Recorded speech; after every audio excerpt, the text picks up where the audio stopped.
बड़ा सवाल यह है कि यूपी का चुनाव किस स्ट्रैटेजी पे होगा। एक स्ट्रैटेजी थी जो हमने बंगाल में देखी, जहां पर सिर्फ आरोप प्रत्यारोप लग रहे थे, विकास की बातें कम हो रही थी। अल्टीमेटली क्या हुआ वहां पर? अब ये यूपी में आरोपों का एजेंडा होगा या विकास का एजेंडा होगा, ये देखने वाली बात है। गोरखपुर में पीएम मोदी ने लाल टोपी वाला बयान देकर न सिर्फ चुनावी हवा का रुख मोड़ दिया, बल्कि इस मंच से सीएम योगी की खूब तारीफ भी की। प्रधानमंत्री ने कहा कि योगी की मेहनत आज जमीन पर दिख रही है। दिमागी बुखार यानी एंसेफेलाइटिस के मामलों में 90% तक की कमी आई है। गोरखपुर में ही जब इंसेफ्लाइटिस के मरीज आते थे तो यहां से सैंपल जांच करने के लिए एनआईबी पुणे भेजना पड़ता था।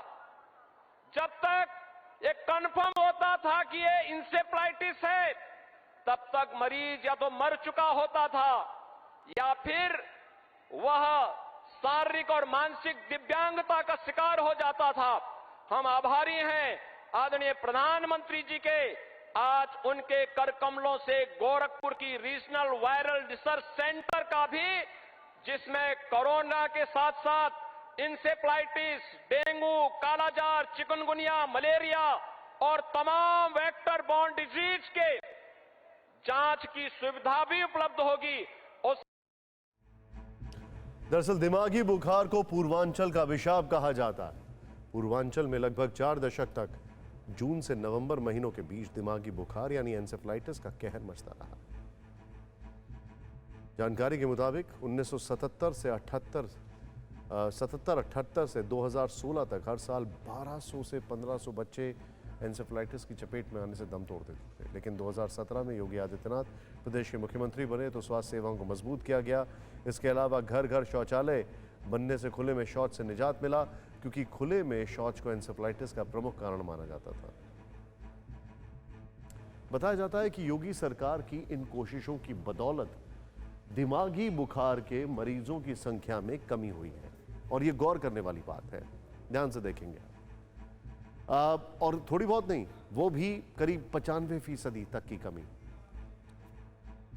जिसकी पुष्टि आंकड़े कर रहे हैं। यहां ये बात भी आपको बता दें कि इस साल एंसेफ्लाइटिस के एक और रूप यानी जापानी एंसेफ्लाइटिस के सिर्फ 9 केस सामने आए हैं और एक भी मरीज की मौत नहीं हुई है।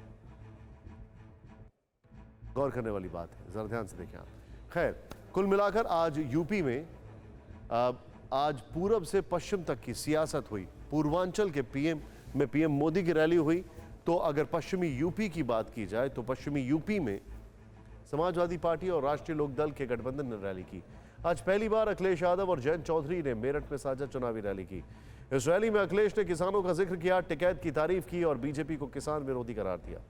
वहीं जयंत चौधरी ने कहा कि 2022 में यूपी में समाजवादी पार्टी और आरएलडी की डबल इंजन वाली सरकार बनेगी। दरअसल 2017 के चुनाव में पूर्वांचल की ही तरह पश्चिमी यूपी में भी बीजेपी ने विरोधियों का सफाया कर दिया था।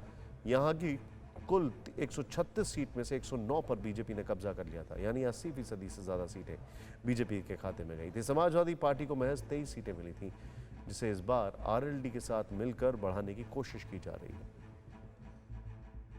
परवाह देश की, सोमवार से शुक्रवार रात 10 बजे TV9 भारतवर्ष पर।